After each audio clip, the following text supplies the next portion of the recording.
Hello guys, today we are here for the light reaction, that is the first part of the photosynthesis. जैसा कि सब लोग जानते हैं कि लाइट रिएक्शन फोटोसिंथेसिस का पहला रिएक्शन है, पहला स्टेप है। और मैं उम्मीद करता हूं कि आप लोग वीडियो देखने से पहले निश्चित तौर से एनसीईआरटी किताब पढ़ लेते होंगे, क्योंकि अगर आप एनसीईआरटी एक बार पढ़ लेते हैं तो यह बातें आपको बहुत ही अच्छा से समझ में आएगा। अन्यथा वीडियो देखने के बाद किताब पढ़ने की जरूरत होगी। तो खैर, हम लोग अपनी बात पर आते हैं। तो स्लाइड पर आप देख रहे होंगे कि यहाँ क्लोरोप्लास्ट, जो पुरानी संरचना है, क्लोरोप्लास्ट क्या है, साइट है जहाँ फोटोसिंथेसिस होता है। तो अब लाइट रिएक्शन भी तो क्लोरोप्लास्ट में ही होगा, और लाइट रिएक्शन अगर क्लोरोप्लास्ट में होगा तो आप देख रहे हैं कि क्लोरोप्लास्ट के डबल मेम्ब्रेन के अंदर स्ट्रोमा में थैलाक्वाइड ग्रेनम के रूप में अरेंज दिख रहे हैं, जिस पर सनलाइट, इंसिडेंट सनलाइट आ रहा है।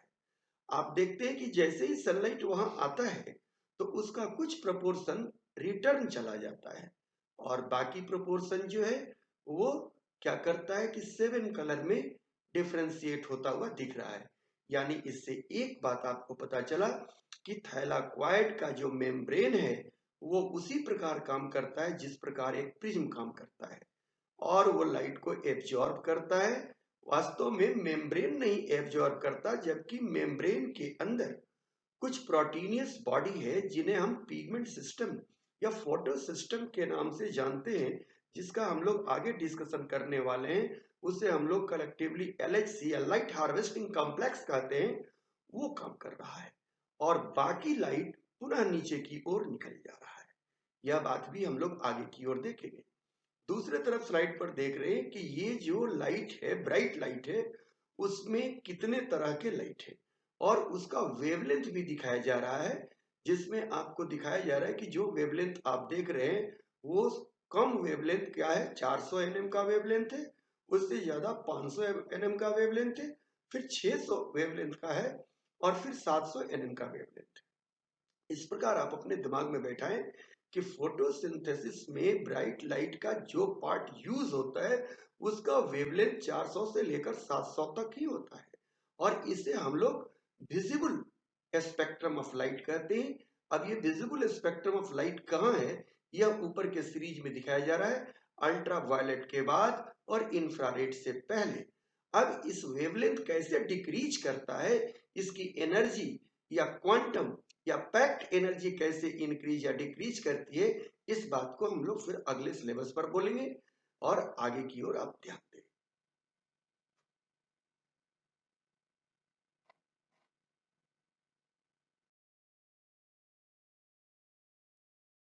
अब आप लोग स्लाइड पर देख रहे हैं क्लोरोप्लास्ट की संरचना, और ये क्लोरोप्लास्ट स्पष्ट आपको दिख भी रहा है, और उसमें ग्रेनम कहाँ है, थैलाक्वाइड कहाँ है।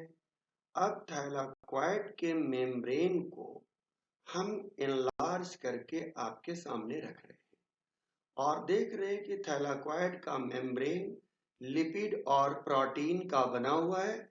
जैसा कि पीछे हमने कहा था कि प्रोटीनियस कॉम्प्लेक्स होते हैं यहाँ भी, जिसे हमने कहा है cluster of pigment molecule embedded in membrane. इसका मतलब हुआ कि मेम्ब्रेन के अंदर एक प्रोटीनियस एनवेलप के अंदर बहुत सारे पिगमेंट मॉलिक्यूल्स पाए जाते हैं। आप सब लोग जानते हैं इसी पिगमेंट्स मॉलिक्यूल को हम लोग फोटोसिंथेटिक पिगमेंट्स कहते हैं, और आपको चिर परिचित शब्द क्लोरोफिल आप जानते हैं। तो इसी क्लस्टर में chlorophyll A, chlorophyll B, carotenoid, phycobilin इत्यादि पिगमेंट्स पाए जाते हैं। यहाँ तक कि डिफरेंट ग्रुप ऑफ प्लांट्स में ये पिगमेंट्स बदलते रहते हैं, और ये क्लस्टर ऑफ पिगमेंट्स जो हैं इनके बारे में बहुत सारे वैज्ञानिकों ने बहुत सारा कंसेप्ट दिया। पार्क एंड विगिन नामक वैज्ञानिकों ने इसे क्वांटासोम कहा था, और कहा था कि एक क्वांटासोम में 230 से 250 मॉलिक्यूल ऑफ क्लोरोफिल रहते हैं। बाद के वैज्ञानिकों ने इसे लाइट हार्वेस्टिंग कॉम्प्लेक्स कहा, और इसी लाइट हार्वेस्टिंग कॉम्प्लेक्स में एक मॉलिक्यूल क्लोरोफिल ए का जिसे लोगों ने रिएक्शन सेंटर कहा। और ये रिएक्शन सेंटर के अलावे रिमेनिंग मॉलिक्यूल को लोगों ने एंटीना कहा। और इस प्रकार से ये फोटो सिस्टम का निर्माण हुआ और दो तरह की फोटोसिंथेसिस की खोज भी, पहले फोटो सिस्टम फर्स्ट और बाद में फोटो सिस्टम सेकेंड। लेकिन ऐसा दिक्कत है कि रिएक्शन में पहले भाग लेता है पीएस सेकेंड और बाद में भाग लेता है पीएस वन, जो कि आगे हम आपको क्लियर कर रहे हैं। आगे के स्लाइड पर ध्यान दें। आप स्लाइड पर देख रहे हैं कि लाइट कैसे फोटोसिंथेटिक पिगमेंट पर गिर रहा है, जो कि अभी हमने पीछे में इस संरचना के बारे में चर्चा किया था। अब यहाँ ध्यान से देखें। आप देख रहे होंगे कि यहाँ एंटीना मॉलिक्यूल और उसके नीचे रिएक्शन सेंटर दिख रहा है। तो लाइट सबसे पहले कहाँ फनलिंग हो रहा है? कैरोटीनॉइड्स पर। कैरोटीनॉइड से वो कहाँ पहुंच रहा है? क्लोरोफिल ए पर, बी पर, सॉरी। और क्लोरोफिल बी से कहाँ पहुंच रहा है? क्लोरोफिल ए पर। अब रिएक्शन सेंटर एक स्पेशल क्लोरोफिल है। वैसे तो बहुत सारे क्लोरोफिल हैं जो लाइट रिसीव कर रहे हैं, लेकिन ये सारे लाइट फनल होकर के पर्टिकुलर एक मॉलिक्यूल पर गिर रहा है, जिसे हम रिएक्शन सेंटर कहते हैं। अब यही ध्यान दे लेने की बात है। पीएस सेकेंड के लिए रिएक्शन सेंटर का नाम क्लोरोफिल 680 और पीएस सेकेंड फर्स्ट के लिए रिएक्शन सेंटर का नाम क्लोरोफिल ए 700, जिसे प्रायः किताबों में लिखा रहता है P680 एंड P700। अब यह लाइट जब फैनल होकर एंटीना कॉम्प्लेक्स के द्वारा रिएक्शन सेंटर पर आ जाता है, तो फिर वहां से क्या होता है? तो दूसरे स्लाइड को देखिए, उस पर भी आप देख रहे हैं कि पीएस सेकेंड पर लाइट आ रहा है। यह पीएस सेकेंड पर लाइट जैसे ही आता है, तो क्लोरोफिल यानी रिएक्शन सेंटर पर P680 पर जब लाइट आता है, तो वहां से वो पिगमेंट 680 को क्या करता है? फोटोलाइज करता है, उसको एक्साइटेड करता है और वो इलेक्ट्रॉन इजेक्ट करता है, जो मैं आगे बताऊंगा। और वो इलेक्ट्रॉन वहां से देखिए मूव करके PS1 पर आता है और PS1 से पुनः मूव करके वो NADP पर जा रहा है, जहां वो NADPH प्रोटॉन के सहायता से बनाएगा। खैर, ये सारी बातें आगे की है, लेकिन यहाँ बस यही आपको जानना है कि दो पिगमेंट सिस्टम या फोटो सिस्टम यूज होता है। एक का नाम PS1 है, दूसरे का नाम PS सेकेंड है। लेकिन PS सेकेंड पहले आता है, PS1 बाद में आता है। PS सेकेंड पर सबसे पहले जब लाइट की किरणें गिरती है, तो वो PS सेकेंड से इलेक्ट्रॉन को इजेक्ट करता है और वहां पर जो इलेक्ट्रॉन की डिफिशियंसी होती है, उस डिफिशियंसी को वाटर के द्वारा निकला हुआ इलेक्ट्रॉन फुलफिल करता है। इसलिए PS सेकेंड पर ही वाटर की फोटोलाइसिस होती है, जो वाटर की फोटोलाइसिस के लिए वहां आवश्यक है MnCl ब्रिज, जिसकी चर्चा फिर मैं करूंगा। आगे के स्लाइड पर ध्यान दें।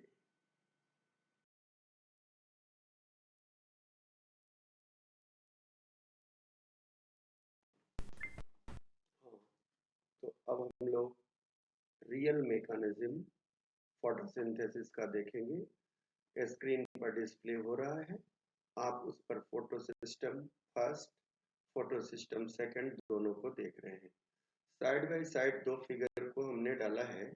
ये दोनों फिगर में पहला फिगर जो है वो साइक्लिक फोटोफॉस्फोराइलेशन और दूसरा नॉन साइक्लिक फोटोफॉस्फोराइलेशन को दिखा रहा है। जैसा कि आप जानते हैं कि सनलाइट जो है, देखिए सबसे पहले LHC यानी फोटो सिस्टम सेकंड के LHC पर आ रहा है।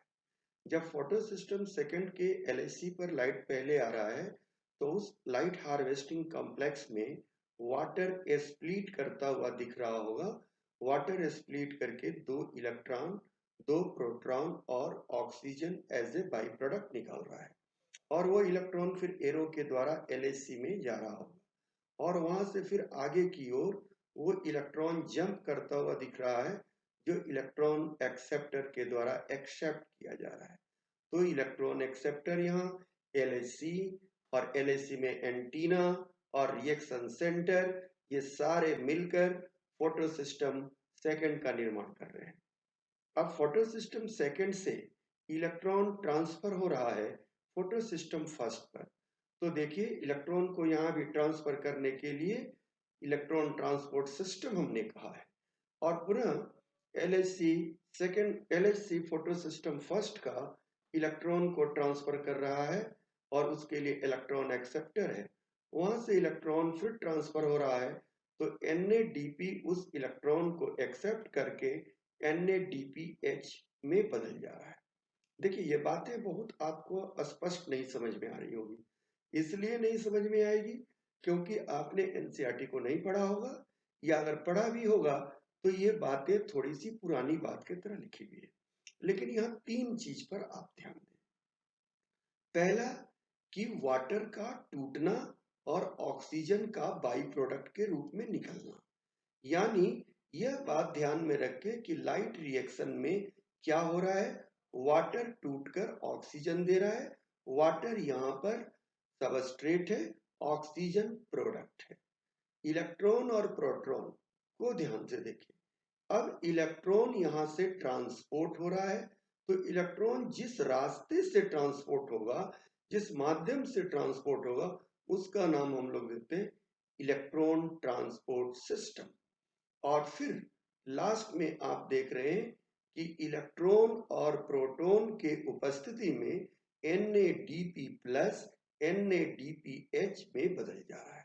यानी यहाँ तीन प्रक्रियाएं आपने ध्यान दिया कि वाटर का टूटना, इलेक्ट्रॉन का ट्रांसपोर्ट होना और NADP से NADPH का बनना, तथा इलेक्ट्रॉन ट्रांसपोर्ट होने के दरमियान ADP और PI मिलकर ATP का निर्माण करता है। इसे तो आप लोग जानते होंगे कि फॉस्फोराइलेशन कहते हैं, लेकिन यहाँ इसके लिए ऊर्जा लाइट से मिल रही है, इसलिए इसका नाम फोटोफॉस्फोराइलेशन होगा। लेकिन यहाँ इलेक्ट्रॉन का प्रवाह जो है वो साइक्लिक नहीं, नन साइक्लिक है, इसलिए यहाँ पर इस तरह के फॉस्फोराइलेशन को नन साइक्लिक फोटोफॉस्फोराइलेशन कहते हैं।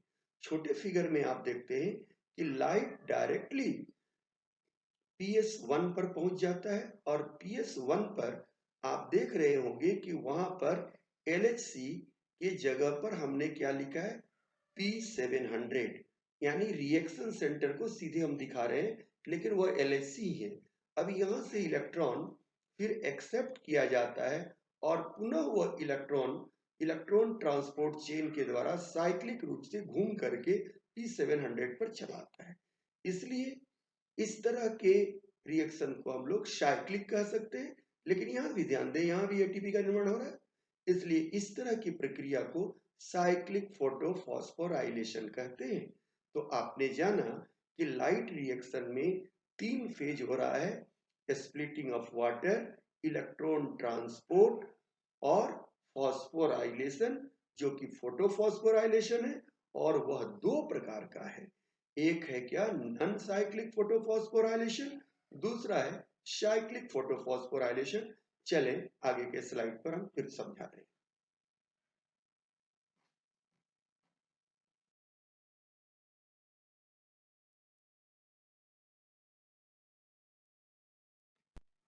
अब आप लोग पुनः स्लाइड पर ध्यान दें, और यहाँ आपको दिख रहा होगा कि लाइट रिएक्शन की रियल मैकेनिज्म, मॉडर्न व्यू।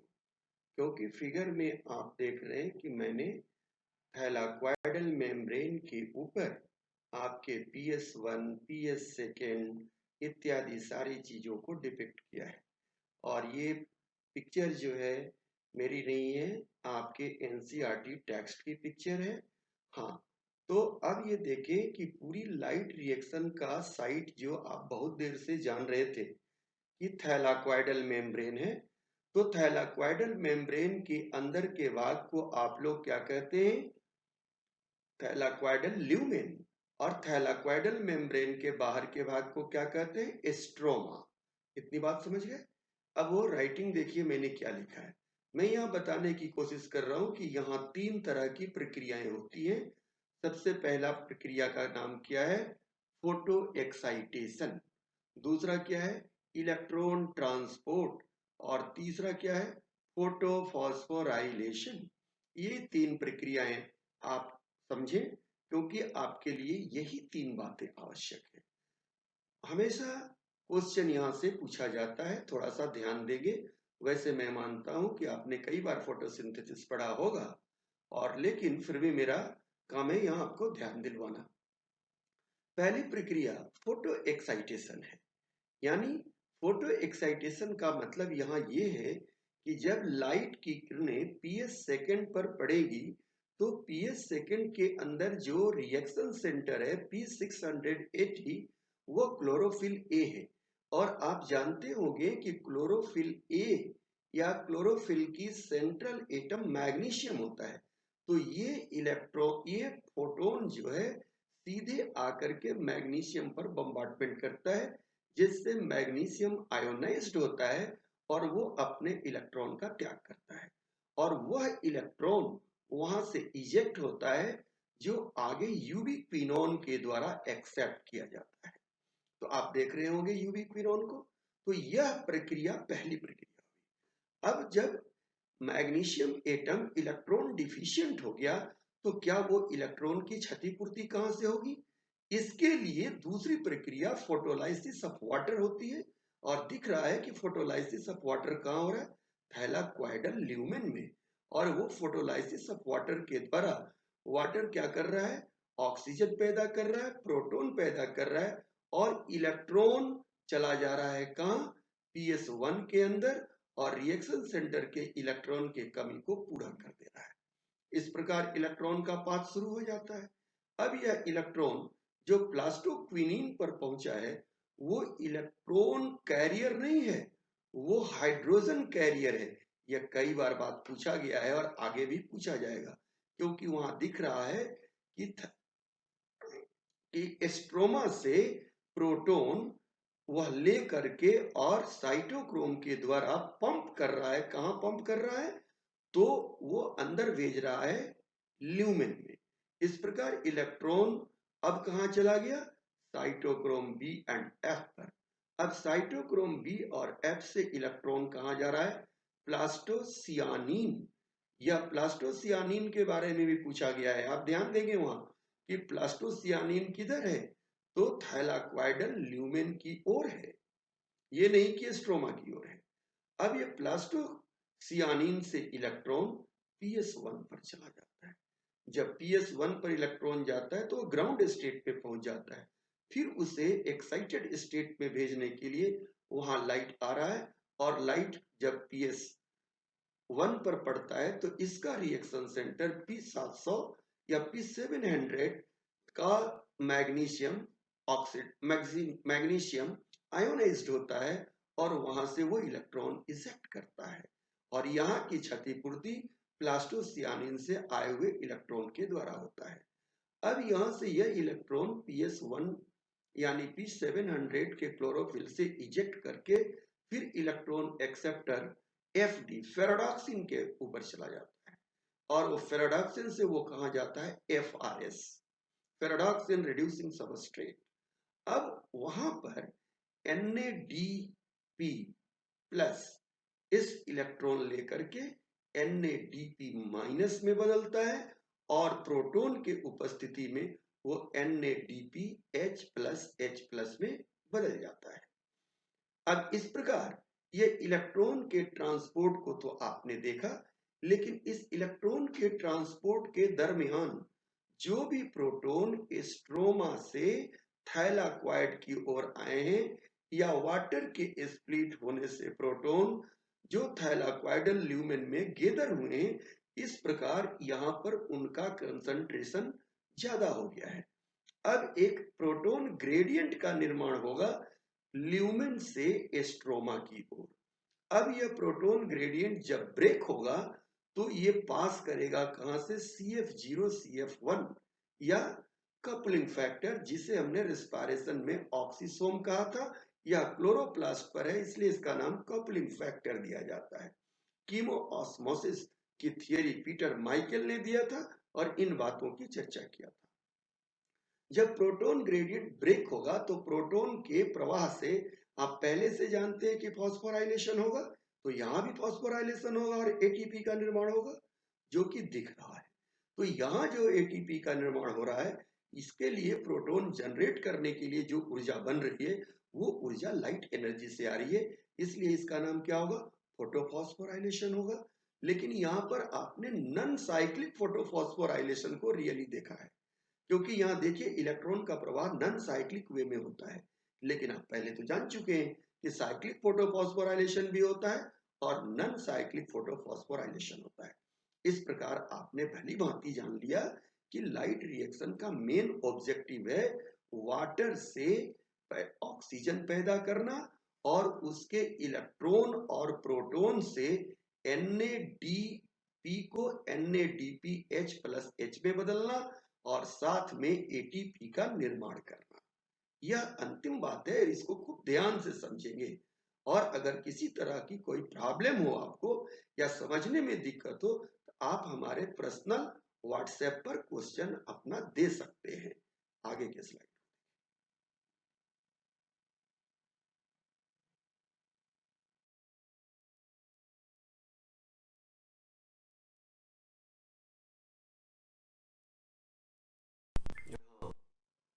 तो अब हम लोग अगली बात या अंतिम बात की ओर आ रहे हैं। स्पष्ट रूप से स्क्रीन पर नॉन साइक्लिक इलेक्ट्रॉन फ्लो और साइक्लिक इलेक्ट्रॉन फ्लो, यानी इसका दूसरा नाम नॉन साइक्लिक फोटोफॉस्फोराइलेशन और साइक्लिक फोटोफॉस्फोराइलेशन, और दोनों में क्या अंतर है यह बात आप देख रहे हैं।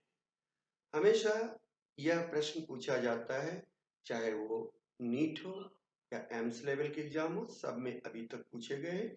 आगे तो सारे एग्जाम एक ही हो गए इसलिए पूछे ही जाएंगे। तो आप ध्यान दें वहां कि नॉन साइक्लिक फोटोफॉस्फोराइलेशन और साइक्लिक फोटोफॉस्फोराइलेशन में अंतर करने के लिए हमने 5 पॉइंट बनाया है। नॉन साइक्लिक का पहला पॉइंट आपको दिख रहा है कि two photo system PS2 and PS1 are used. दूसरा है water is split through photolysis to replace the lost electron. इसी की चर्चा बार बार मैं कर रहा था पीछे में, जो यहाँ स्पष्ट है। Oxygen is released, NADPH is produced and ATP is produced. लेकिन साइक्लिक में only one photosystem PS1 is used, water is not splitted, not replace the electron, तीसरा oxygen is not released, NADPH is not produced but ATP produced। Side में आप देख रहे हैं कि cyclic electron transport को हमने डिपिक्ट किया है और नीचे में नॉन साइक्लिक को। और नॉन साइक्लिक में एक चीज मैं दिखाना चाह रहा हूं, इसके लिए इस पिक्चर का माध्यम मैंने लिया है कि वाटर टूट रहा है तो ऊपर की ओर लाल एरो से 2 इलेक्ट्रॉन कहां चला जा रहा है? PS2 को, और नीचे की ओर ऑक्सीजन लिबरेट हो रहा है और सामने 2 प्रोटॉन निकल रहा है। ये बात ध्यान में रखेंगे कि एक वाटर के स्प्लिट होने से 2 इलेक्ट्रॉन और 2 प्रोटॉन का निर्माण होगा और एक ऑक्सीजन निकलेगा। डाइएटॉमिक नहीं, एक ऑक्सीजन, हाफ O2। आगे के वीडियो पर चलते हैं।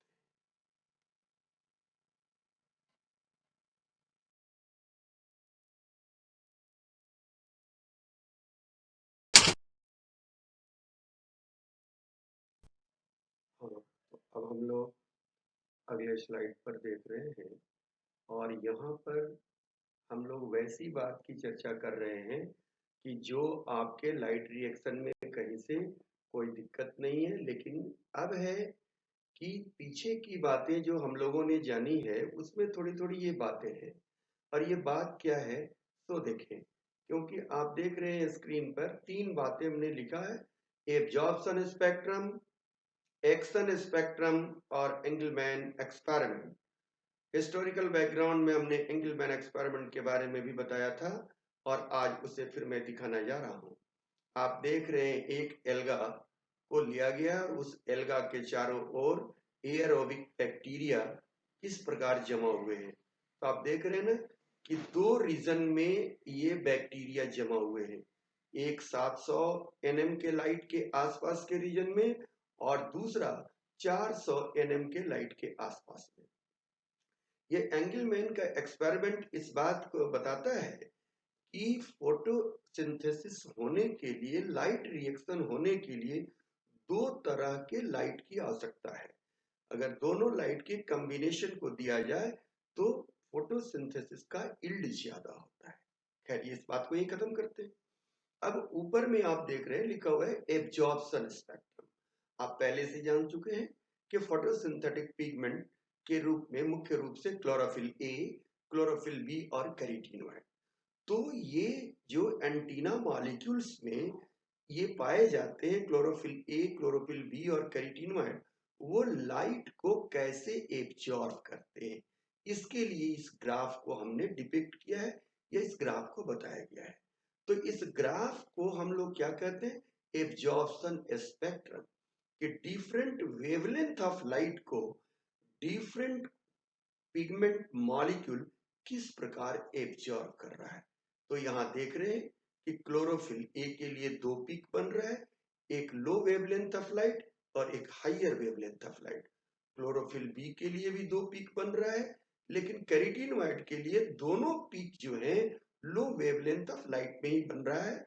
यह भी सवाल पूछा गया है। उसके नीचे आए अब एक्सन स्पेक्ट्रम। यह बहुत ही सुंदर चीज है और इसे आपको समझना है।